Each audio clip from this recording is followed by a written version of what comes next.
Hello friends, welcome to counter top classics. இன்றைக்கி நம்ம சமையல் மேடையில் ஈஸியாக பகவானுக்கு நெய்வேத்தியம் செய்கிறதுக்காக லட்டு தான் செய்ய போகிறோம். அவல் லட்டு பார்த்தாலே நம்மளுக்கு தெரியும், எப்பவும் போல் நம்ம செய்யக்கூடிய பூந்தி லட்டு மாதிரி தான் இருக்குது. ஆனால் இது அவல் லட்டு சொன்னால் தான் தெரியும், அந்த அளவுக்கு நல்லா இருக்குது பாருங்கள். சாஃப்டாக ஒரே கையில் கட் ஆகிற மாதிரி இருக்குது. ஈஸியாக பிகினர்ஸும் கூட செய்யலாம். அந்த வாசனை தான் தூக்கலாக இருக்குது. இந்த பொருள் நம்ம சேர்த்து செய்யும்போது அந்த வாசனை நல்லாயிருக்கும். இப்போ நெய்வேத்தியத்துக்கு அதிகமாக அந்த பொருள் நம்ம சேர்த்திக்குவோம். லட்டு செய்யும்போது நிறைய கடைகளில் எல்லாம் அந்த பொருள் சேர்த்தி தான் செய்வாங்க. அப்போவா லட்டுடைய வாசனை நல்லாயிருக்கும், டேஸ்ட்டும் நல்லாயிருக்கும், ரொம்ப நாளைக்கு கெட்டும் போகாது. வாங்க ஈஸி எப்படி செய்யலான்னு பார்க்கலாம்.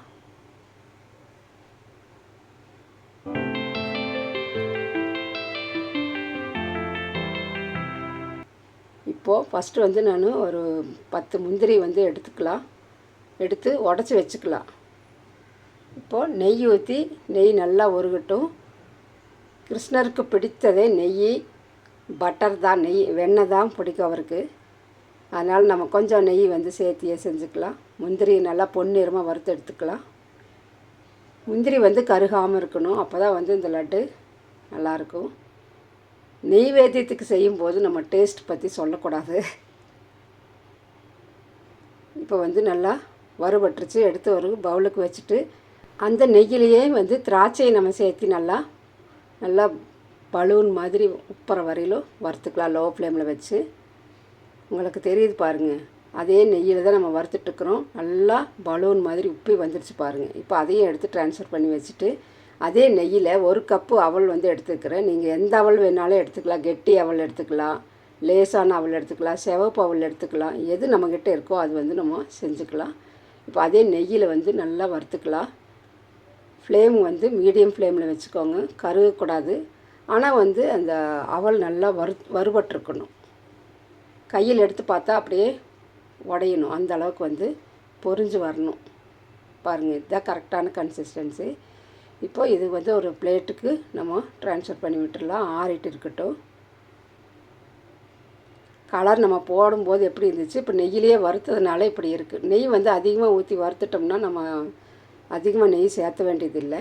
இப்போ அதே கடாயில் ஒரு மூடி, குட்டியாக ஒரு மூடி தேங்காய் துருவல் சேர்த்திக்கலாம். அந்த தேங்காய் பாலுடைய ஈரத்தன்மை போகிற வரையில் நல்லா வறுத்துக்கலாம். லோ ஃப்ளேமில் வச்சு, கலர் மாறக்கூடாது. கை விடாமல் அப்படியே கலந்துகிட்டே இருந்தால் தான் நம்மளுக்கு அந்த ஒயிட்டாகவே இருக்கும் தேங்காய்.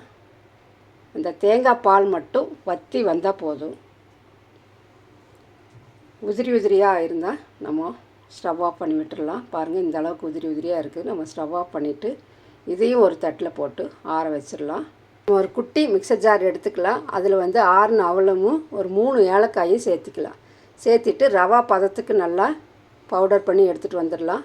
ரொம்ப ஃபைன் பவுடராக இருக்கக்கூடாது. இந்த ரவா பதம்னு சொல்லுவோம் இல்லைங்களா, இந்த வெள்ளை ரவை விட கொஞ்சம் ஒரு சுற்றி எடுத்துகிட்டு வந்தாச்சு பாருங்கள். இந்த அளவுக்கு அரைச்சா போதும், ரொம்ப நைஸாக அரைக்கக்கூடாது. அதே ஜாரில் ஒரு 1/4 கப் அளவுக்கு சர்க்கரை எடுத்து நல்லா பொடிச்சு கொண்டு வந்துடலாம். நைஸாக ஃபைன் பவுடராக அரைச்சாச்சு பாருங்கள். இந்த அளவுக்கு அரைச்சாச்சு. இதையே அப்படியே வச்சுக்கலாம். நம்ம தேவைப்பட்டால் போட்டுக்கலாம் அதிகமாக. இப்போ கொஞ்சம் ஒரு 2 ஸ்பூன் நான் மீதி வச்சுட்டேன். இப்போது இது கூடவே வறுத்து வச்ச தேங்காய் துருவலையும் சேர்த்திக்கலாம். கூடவே முந்திரி திராட்சையும் சேர்த்தி ஒரு 2 ஸ்பூன் நெய்யை சேர்த்திக்கலாம். ஏன்னா எல்லாமே கொஞ்சம் வாமாக சூடாக இருக்கிறதுனால 2 ஸ்பூன் நெய் ஊற்றி கலருக்காக நான் எல்லோ ஃபுட் கலர் சேர்த்திக்கிறேன். அது கரையறதுக்காக 1 ஸ்பூன் பால் ஊற்றி மேலால் லைட்டாக கலந்துருக்கிறேன். இது கடவுளுக்கு செய்யும்போது இதுதான் நம்மளுக்கு பச்சை கற்பூரம்னு சொல்லுவோம். இது பவுடர் பண்ணி போடணும். நான் உங்களுக்கு காட்டுறக்காக கையில் எடுத்து காட்டிட்டேன். நம்ம பெருமாள் கோயிலுக்கெல்லாம் போகும்போது இந்த பச்சை கற்பூரம் தான் அந்த தீர்த்தத்தில் சேர்த்திருப்பாங்க. அது ஒரு தெய்வீகமான ஒரு வாசனையை கொடுக்கக்கூடியது. அது சேர்த்தி நம்ம இந்த மாதிரி எப்பவும் போல் லட்டு உருண்டையை பிடிச்சிக்கலாம். எதுவுமே சேர்த்துல ஒரு 1/2 ஸ்பூன் அளவுக்கு தான் பால் சேர்த்திக்கிறோம், 2 ஸ்பூன் நெய் சேர்த்திக்கிறோம்.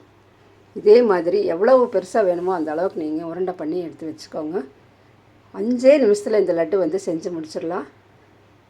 நம்ம எப்பவும் போல் பூந்தி லட்டு செய்கிற மாதிரியே தான் இருக்கும் சாப்பிட்றதுக்கு.